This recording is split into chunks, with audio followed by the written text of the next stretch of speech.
Time ಅಂದರೆ ಒಂದು short cinema ಅಂತ ಹೇಳ್ಬಾರ್ದು, ಬಟ್ ಇಟ್ಸ್ ಲೈಕ್ ಒಳ್ಳೆ ಫೀಚರ್ ಫಿಲಮ್ಗೆ ಒಳ್ಳೆ ಕಾನ್ಸೆಪ್ಟ್.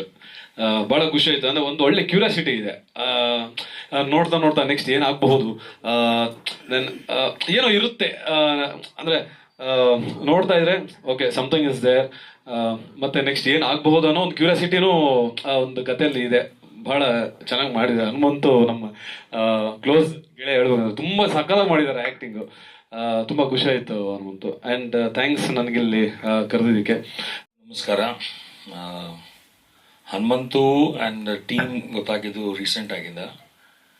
19 minutes ಏನು ಮೂವಿ ಕೊಟ್ಟಿದ್ದಾರೋ, ಕ್ಯೂರಿಯಾಸಿಟಿ ಕೊಟ್ಟಿದ್ದಾರೆ, let it go for 180 minutes. They have the all strength to go for 180 minutes. All the best to team. God bless you. Thank you Hanumanthu. ಕೈ ಮುರಿದೋಗಿದೆ, ಏನು ಮಾತಾಡಲಿ, ಅದಕ್ಕೆ ಮೂಲ ಕೈ ಕಾಣಬಾರ್ದು.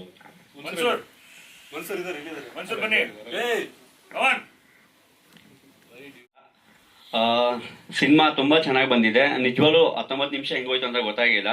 ಆ್ಯಕ್ಚುಲಿ ನಾನು ಫಸ್ಟ್ ಟೈಮ್ ಈ ಚೇಸಿಂಗ್ ಎಲ್ಲ ಈ ಥರ ಟ್ರೈಲರ್ ಅಂತ ಈ ಥರ ತೋರಿಸಿರೋದು ಕನ್ನಡ ಇಂಡಸ್ಟ್ರಿ. ನನ್ನ ಕಡೆಯಿಂದ ಹೇಳ್ತೀನಿ, ತುಂಬ ಚೆನ್ನಾಗಿ ತೋರಿಸಿದ್ದಾರೆ. ತುಂಬ ಡಿಲೇ ಆಗೋದು ಬೇಡ, ಆದಷ್ಟು ಬೇಗ ಬಿಗ್ ಸ್ಕ್ರೀನಿಗೆ ಬಂದಂತ ತುಂಬ ಕಾಯ್ತಾ ಇದ್ದೀನಿ. Thank you so much. Really ಹೃದಯಪೂರ್ವಕ ಧನ್ಯವಾದ ಎಲ್ಲರೂ ಬಂದು ನಮ್ಮ ಸಿನಿಮಾನ ನೋಡಿ ಅಭಿಪ್ರಾಯನ ವ್ಯಕ್ತಪಡಿಸಿದ್ದಕ್ಕೆ. ಏನು ಹೇಳಬೇಕೋ ಗೊತ್ತಿಲ್ಲ, ಮಾಡಿದ್ದೀವಿ ತುಂಬ ಪ್ರೀತಿಯಿಂದ, ಕಷ್ಟಪಟ್ಟು ಅಂತ ಏನಲ್ಲ, ತುಂಬ ಪ್ರೀತಿಯಿಂದ ಸಿನಿಮಾ ಮಾಡಿದ್ದೀವಿ, ನಿಮ್ಮ ಮುಂದೆ ಪ್ರೆಸೆಂಟ್ ಮಾಡಿದ್ದೀವಿ. ಇನ್ನೂ ಹೆಚ್ಚೆಚ್ಚು ಮಾಡೋ ಆಸೆ ನಮಗೆ ತುಂಬ ಆಸೆ ಇದೆ. ನೀವೆಲ್ಲ ಸಪೋರ್ಟ್ ಮಾಡಿದ್ರೆ ಡೆಫಿನೆಟ್ಲಿ ಮಾಡ್ತೀವಿ. ಇದಕ್ಕೆಲ್ಲ ಕಾರಣ ನಮ್ಮ ಡೈರೆಕ್ಟ್ರೇ ಅಫ್ರಿದಿ ಜೀಶನ್. ಸೊ ನಮ್ಮ ಟೀಮ್ನವರೆಲ್ಲ ತುಂಬ ಚೆನ್ನಾಗಿ ಕೆಲಸ ಮಾಡಿದ್ವಿ. ಎಲ್ಲರೂ ನಾವು ಬರೀ ಸ್ಕ್ರೀನ್ ಮೇಲೆ ಅಷ್ಟೇ ಬರದೆ ಸ್ಕ್ರೀನ್ ಹಿಂದ್ಗಡೆನೂ ನಾವೆಲ್ಲರೂ ಜೊತೆಗೆ ಸೇರ್ಕೊಂಡು ಕೆಲಸ ಮಾಡಿ ನಿಮ್ಮ ಮುಂದೆ ಪ್ರೆಸೆಂಟ್ ಮಾಡಿದ್ವಿ. ಅದಕ್ಕೆ ನೀವೆಲ್ಲರೂ ನಿಮ್ಮ ಒಪಿನಿಯನ್ನ ಹೇಳಿದ್ರಿ. ತುಂಬ ಥ್ಯಾಂಕ್ ಯು. ಇವಾಗ ನಮ್ಮ ಡೈರೆಕ್ಟ್ರು ಮಾತಾಡ್ತಾರೆ.